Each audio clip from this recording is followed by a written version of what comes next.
Hey, welcome back everyone. It is now June 14th of 2021. Now, without a doubt, there's one thing that a lot of fans were very upset over within the Star Wars franchise, and that is, of course, exactly how the sequel trilogy ended, and exactly what could have been if, of course, there weren't a lot of deleted scenes or changes to that actual trilogy and more.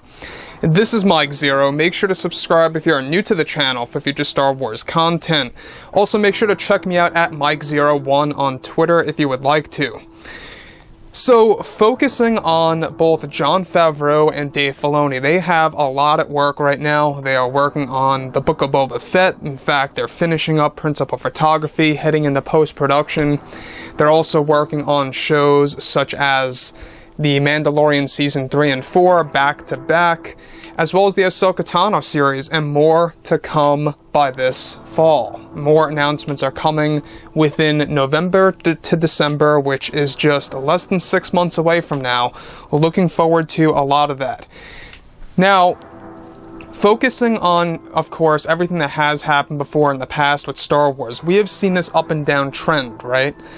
There's been periods where Star Wars has been great, and there's been periods where Star Wars has been absolutely terrible. I will agree that The Force Awakens was a gateway to possibilities, and The Last Jedi derailed the franchise. The Rise of Skywalker was an attempt to fix everything, unsuccessfully of course.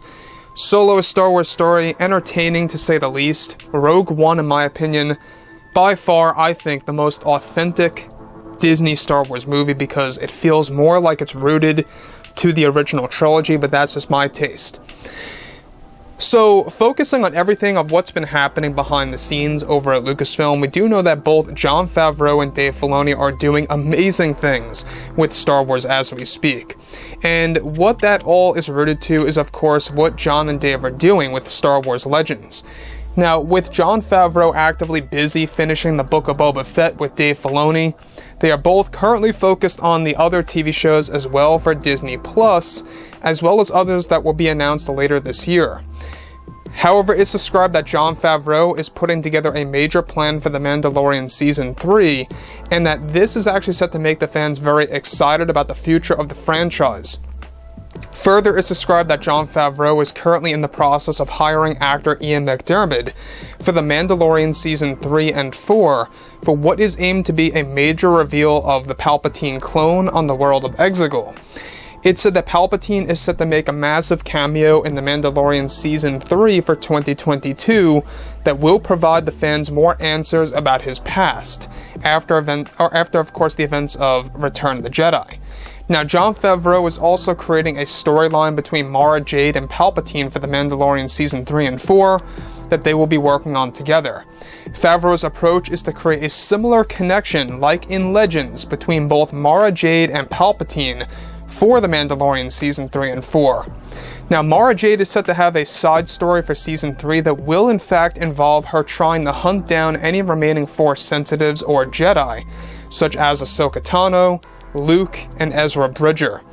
Favreau and Filoni are going to actually use many TV shows that will eventually bring Ahsoka, Ezra, and Luke all together as a team to not only find Palpatine, but to also find Grand Admiral Thrawn in the Ahsoka Tano series for Disney+.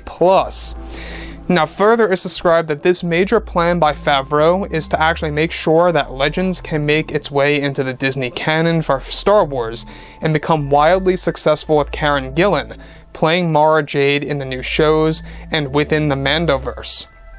Now, Ian McDiarmid is said to be very excited to portray a clone version of Palpatine. This clone Palpatine is said to be actually slightly differ from the one seen in Episode 9.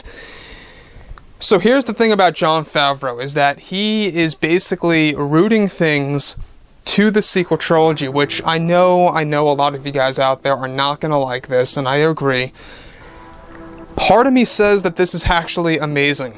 The fact that they are taking aspects from Legends and kind of differing it a little bit, tweaking it here and there, to kind of make these big connections to the sequel trilogy to kind of reflect on the sequels in a different light. I think it's actually quite clever of Jon Favreau to do it that way. I mean, when we look back at what Legends really is, Legends has a lot of stories about Luke, Mara, the children of both the Solos and the Skywalkers, Grand Admiral Thrawn. I mean, so many beloved characters, so many of those stories being reframed and thrown into the Disney canon. And I think that what they're trying to do, Jon and Dave and George, they are absolutely trying to win back the hardcore fans.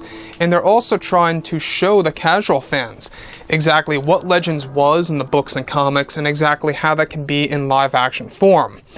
So when we go ahead and examine anything related to, GINA Carano, of course, a lot of fans were very upset about that.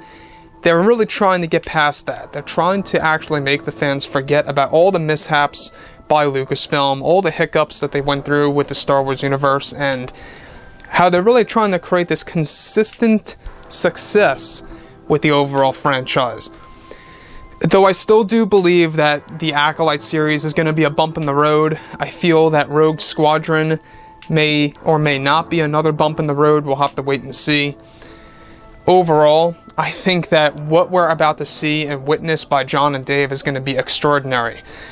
The fact that they are creating this connection between Mara and Palpatine to kind of have this major influence on the sequel trilogy is actually pretty interesting. I don't know if you guys actually are aware, but in Star Wars Legends, alright, there is a tragedy of Mara Jade.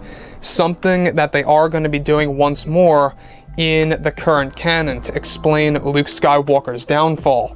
Basically, what they want to do is they want to recreate that tragedy of Mara Jade through Kylo Ren / Ben Solo eventually killing Mara Jade, and how that's going to actually make a major impact on Luke and further justify why he is the way he is in the sequel trilogy movies. That to me is a very interesting way to go about doing things. Some of you guys out there may not like that, and that's okay. I completely understand that, but this entire scenario of bringing back Legends into the mix really kind of just reframing the story of Mara, Palpatine, and Luke and more, and how they're really trying their absolute best to connect it to the sequels, to kind of give us a better image, a more vivid image of what Star Wars is meant to be. That, I think, is truly inspiring by Jon, George, and Dave. And I think it's really going to turn things around. I genuinely do believe that there is a light at the end of the tunnel for the future of Star Wars. Again, guys, it's not all about the negativity. I get that there's a lot of negative things going on with Star Wars and that there is a lot of problems with Star Wars. I get that. But at the heart, I'm a true Star Wars fan, and I do believe that there's a lot of things to look forward to. I'm very optimistic about the Kenobi series, the Ahsoka show, more TV shows that will be announced later this year. You're going to be very excited, I assure that. So, like I've said before in the past, guys, drop a comment below. Let me know about all of this in the comments, and if you guys did enjoy the content for today, do make sure to drop a thumbs up on this video to support the channel. I thank you all so very much for the kind support, and I'll catch you guys next time.